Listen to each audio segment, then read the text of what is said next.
Hi, I'm Dr. Edwards, and today I would like to talk to you about depression and anxiety. First of all, I don't think that these are diseases because they are extremely common in our population. I think what they are normal responses in general to abnormal situations. Now, it is true that some people are more prone genetically to depression and anxiety, and I think this is because it has some benefit for us evolutionarily in a much more ancient environment. The things I like to tell my patients is, picture yourself on the savannah and there's a saber-toothed tiger coming at you.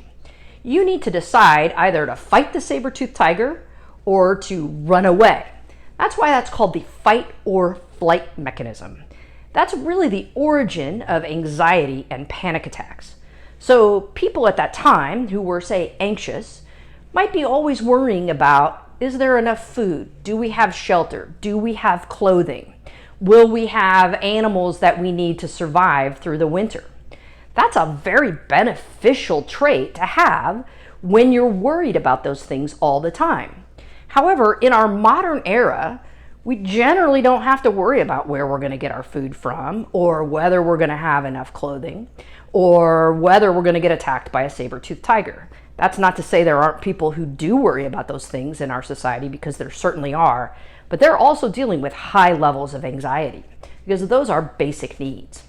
Depression is a little bit more difficult to explain in evolutionary terms. However, it is really closely related to artistic abilities. In fact, studies have been done that show that people who are more artistic, whether musically or in terms of visual arts like painting or writing, are more prone to depression and also more prone to suicide than people that are more inclined to math and the sciences. Why is this important to you? Well, first of all, I think it's important because I don't think anybody should feel ashamed about being either depressed or anxious in our modern society. Our modern society is very different from what we evolved in. We're not as connected to people. We don't see the same 25 people in our tribe every single day.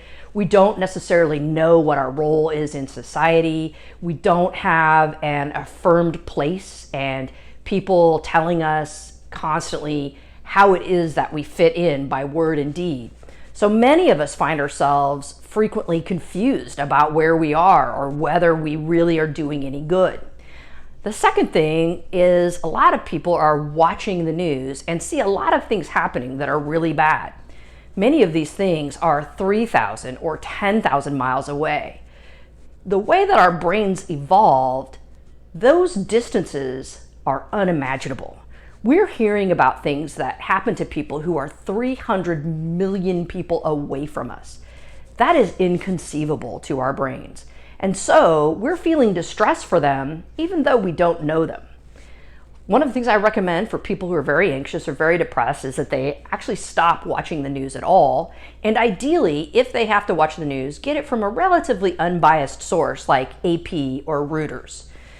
Now, sometimes people are having so much difficulty kind of coping in this modern environment that it's impacting their ability to function.